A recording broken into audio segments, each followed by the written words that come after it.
ایک بدماش نے کہا تھا، یہ ان کا مفکر ہی ہے ایک، اس نے کہا تھا مسلمانوں سے 4 چیزیں مٹا دو تو مسلمانوں کا وجود ختم ہو جائے گا۔ 4 چیزیں جب تک ان کے اندر ہیں یہ کبھی مٹ نہیں سکتے۔ وہ 4 چیزیں کون سی ہیں؟ اس نے کہا ایک قرآن، دوسرا حج، تیسرا جہاد اور چوتھا حضور علیہ السلام سے عشق۔ یہ 4 چیزیں اگر مسلمانوں سے ختم کر دی جائیں تو ان کا وجود توڑ کے رکھ دیا جائے گا۔ یہ بکھر بھی جاتے ہیں، یہ 4 چیزیں ان کو پھر کھڑا کر دیتی۔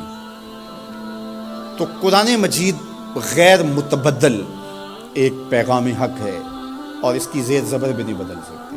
یہاں چچینیا میں اور ان ریاستوں کے اندر جب قرآن مجید چھین لیا گیا اور مدارس بند کر دیے گئے، مسجدوں کو تالا لگا دیا گیا، اور جو سبزی بھی بیچتے تھے وہ سبزی بھی دیتے تھے، قرآن کی آیتیں بھی سکھاتے تھے۔ گھر کے اندر ماں جو ہے وہ کپڑے بھی سیتی تھی اور ساتھ بچے کو بیٹھ کے قرآن مجید حفظ بھی کرواتی تھی۔ تو قرآن مجید ختم نہیں ہونے والا، اور اللہ نے آج بھی، یہ امت کے عروج کا زمانہ نہیں ہے، یہ امت کے زوال کا دور ہے۔ ہر گلی میں، ہر بستی میں، ہر محلے میں حافظ قرآن ہے۔ یہ امت کے زوال کے زمانے کی کہانی ہے، اور جب امت عروج پہ ہوگی پھر کیا عالم ہوتا ہوگا۔ قرآن اس امت کی زندگی ہے، اس امت کی حیات ہے۔ لادینی قوتیں یہ سمجھتی ہیں کہ قرآن کو ان سے چھین لیا جائے۔ میں کہتا ہوں تم میں جرأت ہے تو قرآن کے چیلنج کو قبول کرو۔ قرآن نے کہا ان کنتم فی ریب مما نزلنا علی عبدنا فاتوا بسورۃ من مثلہ۔ قرآن کی مثل ایک کی صورت لا کے دکھاؤ۔ کھربوں ڈالر تم نے خرچ کیے نا، تم نے جگہ جگہ غدار خریدے ہوئے ہیں اور ان غداروں کو تم کروڑوں پیسے دیتے ہو، تو تم اتنے پیسے کیوں لگاتے ہو؟ پیدائشی عیسائی اور یہودی عرب ہیں، عربیون نسل ہیں مختلف بلاد عرب میں، ان کو جمع کرو، اور وہ بڑے بڑے شاعر و ادیب بھی ہیں، ان کو بلاؤ جا کے، ان کو کہو کہ یہ 3 آیتوں کی ایک صورت لکھ لی، ہم تمہیں اتنے کروڑ ڈالر دیں گے۔ لیکن تیرے سامنے یوں دبے لچے فصحا عرب کے بڑے بڑے، کوئی جانے کے منہ میں زبان نہیں بلکہ جسم میں جان۔ قرآن کی مثل نہیں لا سکے، اور قرآن کہتا ہے فَإِن لَمْ تَفْعَلُوا وَلَن تَفْعَلُوا، اگر نہیں لا سکے تو کبھی بھی نہیں لا سکو گے۔ یہ قرآن کا چیلنج ہے، اور یہ کسی بند کمرے میں نہیں دیا، یہ کھلی کتاب میں چیلنج آج بھی موجود ہے۔ جو وکیل بحث نہ کر سکے وہ گالیاں دینا شروع کر دیتا ہے۔ پر پنچایت میں آپ نے بھی دیکھا ہوگا کہ جو جھوٹا پڑ رہا ہو وہ آگے سے گالیاں دینا شروع کر، لڑائی شروع کر دیتا ہے۔ یہ جو ناروے میں واقعہ ہوا ہے، یہ جھوٹے لوگ ہیں۔ اگر تمہارے میں ہمت ہوتی، تمہارے میں دم ہوتا تو قرآن کی مثل لاؤ نا، 3 آیتیں لاؤ۔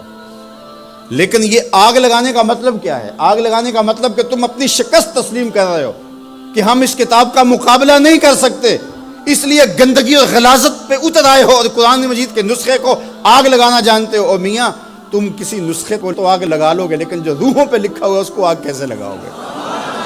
اور علماء نے کہا ہے کہ جب قرآن مجید کو کوئی آگ لگائے یا اس کو پھینک دے تو وہ لفظ پھینکتا ہے، نور اڑ جاتا ہے اس کا۔ قرآن اللہ کی کتاب ہے، اللہ اس کی حفاظت کرتا ہے۔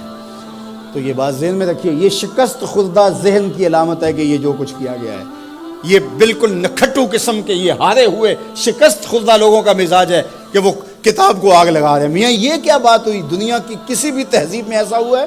کوئی بھی دانشور ایسا کرتا ہے؟ تمہارے میں دم ہے، جرأت ہے تو اس کتاب کا مقابلہ کر کے دکھاؤ، اور تم نہیں کر سکتے اور کبھی بھی نہیں کر سکتے۔ اور یہ قرآن کا چیلنج 14 صدیوں سے موجود ہے۔ بڑے بڑے اہل سخن اس زمانے میں تھے جن کے سخن کا طوطی بولتا تھا، اور جو قادر الکلام شاعر اور ادیب اور فلسفی جو ہے وہ فصحا کہلاتے تھے، لیکن قرآن کا مثل وہ بھی نہیں لا سکے۔ تم کس کھیت کی مولی ہو؟ تو قرآن کل بھی چمکتا تھا، قرآن آج بھی چمکتا ہے، اور قرآن کے اجالے اور قرآن کی روشنیاں باقی رہیں گی۔ تو صاحب یہ بات ذہن میں رکھیے کہ اس کتاب سے ہمیں زندگی ملے گی، کتاب سے کبھی بھی دور نہ ہونا۔ چاہے 2 رکوع روزانہ قرآن مجید کی تلاوت معمول زندگی بنا لو، تمہارا کوئی دن قرآن کی تلاوت کے بغیر نہ گزرے۔ قرآن دن کے اجالوں میں اور رات کی تنہائیوں میں پڑھو، قرآن کے ساتھ جڑ جاؤ۔